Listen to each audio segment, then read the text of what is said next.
Hello, viewers. Welcome to LTV's Cityscope, the show that brings you the who, what, where, when, how, and sometimes why of what's going on around the city of Leominster. My name's Carl Pimarini. Excuse my nasal sounding. I had sinus surgery a month or so ago, and it's still not functioning properly, but we will plow through. Now, today's show is going to be special because we're going to talk about something that a lot of people, as they get up in age, sort of like me and other people, they have problems with their knees. Sometimes the knees need therapy, sometimes they need replacement. So we're going to talk about both of those things today. We have a distinguished panel of guests today. Here we are. Here's our guests. Okay, first of all, to my right, we have the knee replacement subject, Ray Richard. Now, Correct. Ray Richard, you may know as a longtime sports enthusiast, hockey player, coach, DJ, you name it, Ray has done it. But he's also was suffering for many years with knee problems, correct? Correct. Okay. Now, next to Ray, we have Michelle Shabarassi, who's a professional therapist, right? A physical therapist. I'm an assistant. You're an assistant. And then we have Caitlin DiMatteo, is that it? DiMatteo, but DiMatteo, yes. okay. She's a physical therapist also. So we're going to get into this whole process, okay? Mm-hmm. So, Ray, take us through what made you, how did this all come about? How did you get your knees replaced and why? How I got my knees replaced and why. Yes. The reason why I got my knees replaced is because the just doing life, being able to walk, being able to do steps, being able to do anything comfortably was very irritating. It was always, bone on bone, and it was not going to get better. It's not like well, when you have like a bad tooth, you got to pull the tooth out so it doesn't hurt anymore. So in the knee problems is that either you can get injections or get arthroscopic surgery, something like that, or the final piece is to get total knee replacements. So that was my outcome of saying, I got to get this done if I want to have a quality of life in my later years of life. So that's why I did it. Okay. Let me throw out this question that the therapist may be able to answer. When do people usually decide enough is enough? I mean, evidently they had a life where they abused their knees a lot. It could have been sports related, or it could have been occupational related, where they were doing things that just was very abusive to the knees. When do you think? Do you see a typical time when people say, okay, enough is enough? Or is there an optimal time when they can get there, when they should have their knees replaced? I think certainly tough question. Yeah. the average age tends to be somewhere around 70, give or take a few years on either side of that. But generally people who have tried injections and perhaps physical therapy before, PT for 1, 2, sometimes even 3 episodes of care, and then decide that it's just impacting their day-to-day life so extensively that they've exhausted all their other options and it's time to go towards a knee replacement. Okay. So Ray, it was your time. It was my time. You were It definitely under was my incredible time. pain. Yes. And you were sick and tired of it affecting your way of life, of Correct. what was happening. And now I think we have some stills and some X-rays. Oh, wow. Okay. Of what your knees looked like. Correct. It was a beautiful thing. It was a beautiful thing. So Bradley is directing today. So Bradley, let's see some of those before shots of Ray's legs and knees. They're beautiful legs, Ray, by the way. Thank you. Thank you. Yeah. So we had, why don't you explain what we're looking at here, either you or the therapist? Go ahead, girl. You can see exactly what's happening. I mean, the inside of my knees, I mean, it was bone on bone, and it was rubbing constantly. So all the activities I was doing, running or playing hockey or dancing or anything like that, the pounding, everything on the knees it would totally always hurt. So you can see I had, and not everybody, right? Girls are going to come into your program with knees like that, Right. correct? Correct. This is one of the more drastic visuals for some of the patients we see, but you can see the deformity in the knees known as genu varum. Basically, what he's had here was compression on the inside of the knee on either side from degenerative changes. But this is definitely one of the more striking visuals for most of our typical patients. So was it because of Ray's past, playing years and years and years of ice hockey? Skating must be horrible on the knees and the feet, after a while when you're skating that long and doing all that stuff. Skating is more or less, it's a lot easier, a lot smoother to skate. It's the running I did for the last 50 years, the constant pounding on my knees and shifting, playing hockey the way I played. So I just accounted to that. That's what happened. Right. But it's just, my knees actually just started to give out, and it was year by year, just get worse and worse and worse. And then I said, it's time. It's time. Okay. So and Michelle over here, she had seen me many years being at the Deck Hockey Center in Leominster, because when I walked into the program, she goes, "I know who you are." Yeah. I went, okay. Could she tell by your legs or by seeing? Well, I recognized him, but it was something that definitely stood out, seeing him out in the community and the way that he was walking and compensating for the fact that his knees were so worn out and needing a replacement. Yeah, and so that I thought it kind of funny when she said, "Oh, I know who you are. I've seen you walk." I went, okay. So you did therapy also before you had to see if you could work out this problem. Did you do therapy for a while first, or no? That's one of the cases that I'd like to talk about. A lot of people out there are wondering how to get yourself ready for this type of surgery. And I have heard all kinds of different things about knee replacement, this and that, and this is going to happen, that's going to happen. And I just said, well, I'm going to get my body strong enough to be able to compensate the post-surgery to see I can get healed quicker. Right. So I just said, well, I'm going to put up by myself that I'm going to ride my bike. I'm going to get my legs strong. I'm going to get my body strong so that I can actually go there and, have the surgery and then probably recover quicker. Mm-hmm. And with the help of these girls here, it was a breeze. Is that true? Is that usually the case? If you do the work beforehand, it helps the whole process. Absolutely. The stronger you are going into it, the more flexibility you have, the better the outcome's going to be on the other side of it. Now, let's talk a little bit about TKR, total knee replacement. What exactly is that? How do they do it? What do they do? So the actual components that they put into the knee are a combination of plastic and metal pieces used to kind of recreate the anatomy that they are replacing within the knee. Okay. A lot of times most people say it looks like something like carpentry. It's fairly intense. It's dependent on the surgeon, their specific techniques, how they like to go about it, exactly what pieces and parts they might use. But certainly it all boils down to they go in and they replace the worn out pieces of your knee with some plastic and some metal to help give you your knee anatomy back. Okay. Ray, which doctor, you went to Boston? I went to Boston. Okay, which hospital? I went to the New England Baptist. Okay. I was referred to them, and I was referred to a certain doctor, and I totally enjoyed what he could do and what his outcomes were. So I said I was totally satisfied. I was totally comfortable having him. It's one of those things where if you find a doctor that can do the job that you think that can be done, and hearing all the stories about, oh yeah, go see him, and I did, and I was happy to do that. And then after the fact it was over, he said, when you're going to go to aftercare, after home care, to go to a place where you're comfortable with. And I'd been to physical therapy before, and because I had arthroscopic. Okay. So I said, I'm going to go back there again. And I found these two. Your angels. My angels that took care of me, and they loved working on me. I don't know why, because I love pain, I guess. I think that's what it was. Well, we'll talk about the pain aspect in a minute, but the surgery, how long was the surgery? Were you in the hospital a couple of days or a day? Or I entered on a Wednesday. Right.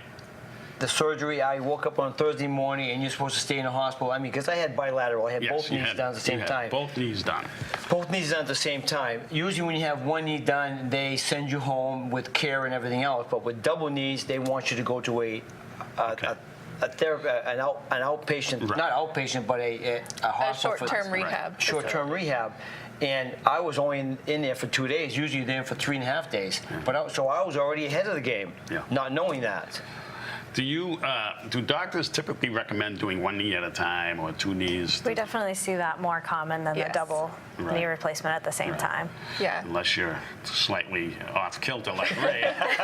Exactly. I had to, both knees. well, you people saw what it looked like on my knees. I didn't want to have one straight knee and one bent knee. I said, I'm going to bite the bullet. I'm going to get them both done. Which, the doctor told me right into my face. He goes, "You're going to hate me, Right. but then you're going to love me because they're both done." Yeah. Okay, so let's. So you had the surgery done, and you're in the post surgery. You were there for a day or so, Yeah. right? Okay. Describe the. I'm just letting the people know, the audience out there, that knee replacement is painful. You have to prepare yourself that it's going to hurt, and but you got to psych yourself up, because on the other side of that is a different world. Correct? Correct. I mean, you definitely have to be prepared for it. It is a process. It really is a process to have this done. If you are going to do it, people out there, if you're going to have your knee replacements done, get all the information you can about it. And I actually did that. I tried to get the information, what I should know, what should I prepare for. The actual surgery itself is no pain. You don't feel anything as they push you out and all that stuff. But it's the after effect when you are recovering and you are getting back to normal again. It's the process of rehabilitation. Okay. And that's where these girls came into the hand and saying, okay, we're going to get you back to where you want to be. And all depends on how you really want to get there. And I had a focus, I had a mindset that I wanted to get back and run around outside with my grandson and go skating, play baseball. Right. I That's wanted to your do focus. that. That's what you So want. that was my focus. And that's the first thing I told that my therapist. I said, I want to get back out there. I want to be active. Okay. I didn't do this to watch TV. Right. Plain and simple. So, for you viewers out there that get a little queasy over this stuff, I'm preparing you now. Ray, tell us exactly how much pain you were in when you came out of that surgery and you stood on your legs the first time. What happened? Well, when you think about it, is that I had both knees replaced, so now I have two brand new parts.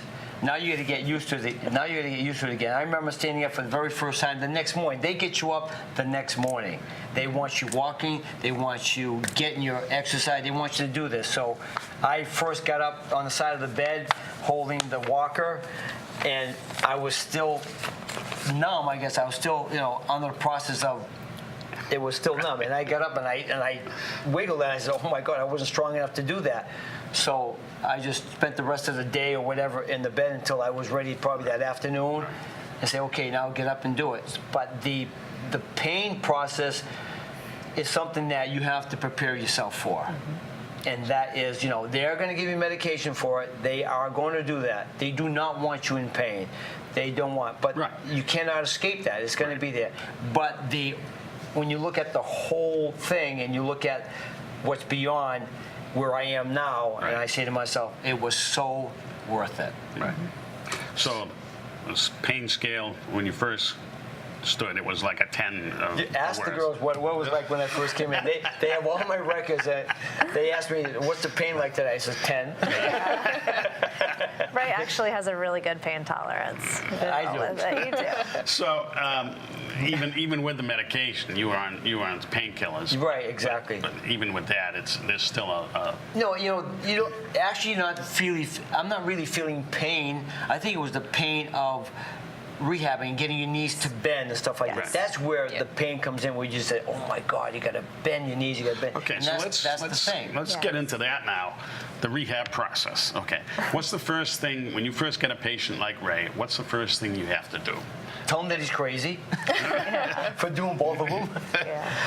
Most PT episodes of care will start with an evaluation. Okay. So your very first day coming into the clinic, you'll meet with a physical therapist. They'll go through, look at your range of motion, your strength, and determine where you're at coming in. And from there, make goals with the patient to decide what is the patient looking to get back to? What do we have to do in order to get them there? For Ray, he came in the very first day, I'll never forget, and he says, I want to skate again, and I'd like to do that, in the next few weeks. I thought he was crazy. But, he worked very hard, and we've gotten him back to that. As we progress through the sessions and each visit, we work on range of motion, strength, loosening up all the tissues in the area, and really working on functional activities, whether that's stairs, squatting, normalizing the gait pattern, how the patient's walking, all goes into getting them back to their normal everyday activities. Okay, so what are some of the actual exercises that you have to do when some of the therapy exercises that you've got to go What through? did I have to do, Michelle? This is your test, Ray? Yeah.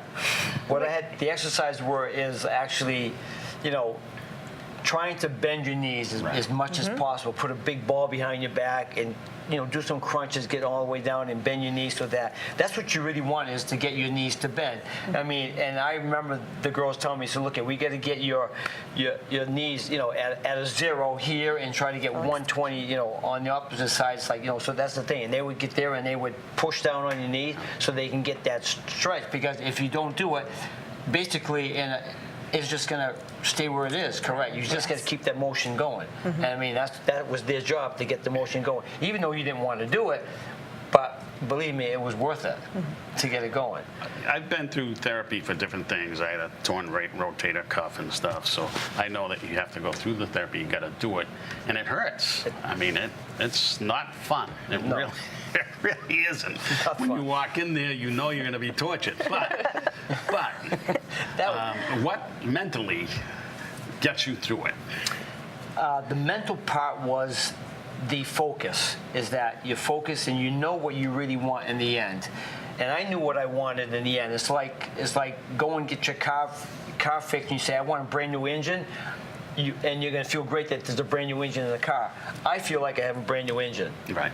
Feel like I had. So I knew that doing the work that the girls wanted me to do was going to get me to that stage of my life where I'm going to be able to walk again comfortably. I'm going to be able to throw the ball comfortably. I'm going to be able to run outside comfortably. I'm going to be able to do this, doing stairs comfortably. Even in and out of the shower was a process right away. But the more you do, the more programmed, the more focused that you are, you're going to get there. And the girls are going to be able to tell you that everybody heals differently. Right. Absolutely. Everybody heals it. Not everybody's the same. I can remember them telling me, said, Ray, you're totally crazy, that you've done this. But I mean, it's like something I was focused and I was, diligently on track to do what I want to do. How long are the sessions that you have with a typical? In our clinic, it's typically about 45 to 50-minute sessions, and that can vary, clinic to clinic. But And if you had a patient unlike Ray, that isn't crazy and abusive toward his body, but Torture. how long? I mean, how long did it take you? How many therapy sessions would you say? 2 months. Was it a 2-month program? I mean, it's not every day, Yeah. everybody. It's not every day. It was like No. every other day, and then twice a week, and then twice a week, Sure. and then they'll reevaluate you every so often, and they did that and say okay, and you feel good about yourself that the measurement that they take every day, that it gets better and better and better. So you're building that confidence, and you're saying to yourself, well, it's actually working. I'm getting better. Right. You're not getting worse. You're getting better, and that helps out in your mind frame and saying, hey, I'm getting there. Yeah. And they're preparing you to get there. So somebody unlike Ray, maybe a little older, and not as agile as he is, how much longer of a process is it? That might take months and months, 3 months, 4 3, months, 6 4 months, or? Certainly. It really depends on the patient, what they're looking to get back to, how severe their condition was prior to going into surgery, what their activity level was like before surgery as well. Really affects the outcome. certainly the rehab process usually about 2 to 3 months, maybe a little bit longer. Usually by the 6 month to a year, patients keep working on their exercises at home. They start to feel more like themselves again. They're back to their activities, whether it's going out for a walk with the dog, riding the bike, things like that. But a typical therapy plan of care, somewhere around the 2 to 3 month mark. Now, did you give Ray exercises to do at home? Yes. And Ray, how good were you at doing those exercises at home? Very. Very good.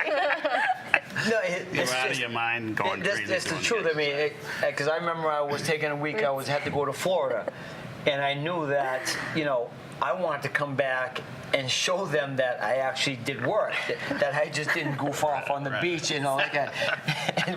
And no, it's the truth. And I said, well, okay, so I found myself a gym that right next to the hotel. I says, I got to work out every day because I got to show these girls that I did my work. Yeah. And it was benefiting me at the same time, so that when I did come back to the pain and torture place that these guys had here, that I was going to be better. And I wanted that. I wanted the improvement. You got it. It's something that I want to work on. Well, let's look, Bradley. I'm going to give you, Bradley, see if you can show Ray's before picture of his legs again. And then we're going to see the after picture. You can pop one on and then the other. Give him a second. There's the before. Now you have a little bit of a bow leg thing going on. Show the backside of it. The backside is backside. You got a backside picture of those legs there, Brad? There you go. Yeah. Okay. So let's see the after. This is the new bionic Ray. Look at this. Look at that. Look at the straight legs. That's beautiful. That's unbelievable. You see? Yeah. So there's something to be said for knee surgery, for knee replacement, for people that really need it, and it's up to them to decide at what point they need to do this. Right. Now, is physical therapy completely covered by insurance? How does that work? Is it, or is it not, or how does that work? The therapy part of it. I think most insurances cover it. There, your deductibles or your co-pays and that kind of stuff will play a part in that, and how much it costs out of pocket. Okay. But the insurance does pay for, Okay. And it's up to the patient. They can decide which therapist they use, which facility, blah, blah, blah. As long as that facility takes their specific insurance, but yes. Now, why don't we'll give you a few seconds here to plug your facility. Where are you located? So we work for Professional Physical Therapy on Sonoma Boulevard in Leominster. It was formerly known as Ramsey Rehab. Yes. So we are one of the 6 former Ramsey Rehab clinics, but we're now part of a much bigger professional physical therapy family with a lot of clinics across the state and in the region as well. Okay. Have we touched on most of the things you wanted to talk about here, or have we? You want to look at your questions? Yeah, look at the questions. Go right ahead. Some of the. See, Ray originally was thinking of hosting this, and I said, no, let's not have Ray host. No, so Ray did not host, but I mean, it's like. But he does do a good job. Ray has hosted Cityscope in the past. Yeah, yes, I have. So I'm actually I'm being interviewed. Right. It's different on my side, but that's okay. But I mean, it's like, one of the things is that, is there a way to avoid surgery? And Good question. Is there a way to avoid surgery? A lot of people out there saying, well, I don't want to have this done. Yeah. Is there a way to avoid surgery? And I guess it's going to depend on the person themselves, how well they want to be. Yeah. I mean, if they want to be in pain for, 20 hours out of the day, that's up to them. Right. But I knew I had reached my time, and I said, it's one of the things. And one of the things that I can really relate to when Michelle said, oh, yeah, I saw you walk. I know who you are because I saw you walk at the center all the time. And it didn't dawn on me what these people were seeing until I saw myself actually on a video walking. And I went, that's it. I am done with this. I can't see, people can see what because you don't really see you don't really see yourself walking. You don't see yourself and people see you walking. So when Michelle came up to me and said, oh, I've seen you walk before, it struck me. I said, really? That was one of the things. So it was like one of the things. So is there a way to avoid surgery? I had to get it done. Yeah. I had to get it done. And then how much pain will I experience after surgery? Like I said, everybody's different. Right. I wanted the process to go not. I mean, everybody wants the process to go smoothly. Everybody said, well, it's going to be, but it's a process. Yes. And when you prepare yourself for the surgery, is better for after surgery. And that's a key that people should know out there. Prepare yourself for the surgery. Because, you know, this is called a selective surgery. You're wanting to do this. It's not like you get a broken leg, a broken arm, and you have to, I got to get this done. But you're preparing this. I'm selecting the time that I want to go get ready. So prepare yourself for that surgery, and I think it's important. And then what do you prepare for home for recovery? You know, is there any special equipment at home that we should have for recovery? Is there something that people should know about being at home? What to do at home? Because I mean, you know, there's a lot of things that people take for granted every day. Is like, you know, just eat, just go in the bathroom every day. That's going to be a process. Yeah. You know, those are things that people have to say, okay, what am I going to do when I get home?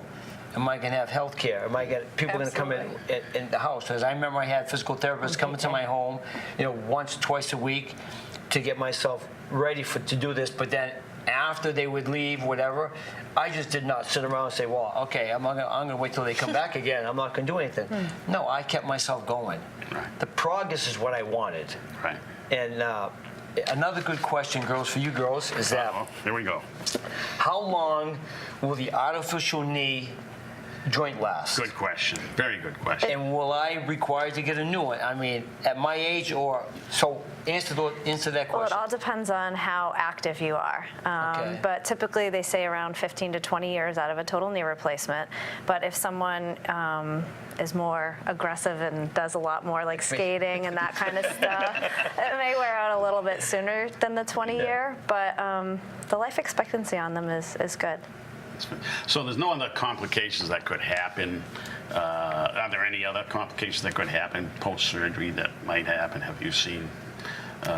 Just like any other surgery, there's all kinds of complications that go along with, you know, anesthesia or just having the replacement. But pretty much surgery it's done. like taking your tonsils out today, right? I mean, it's pretty common. I mean, talking to them, I mean, they said that you guys see We knee see it all the replacement. time. Yeah. They see knee replacements all the time. Yeah.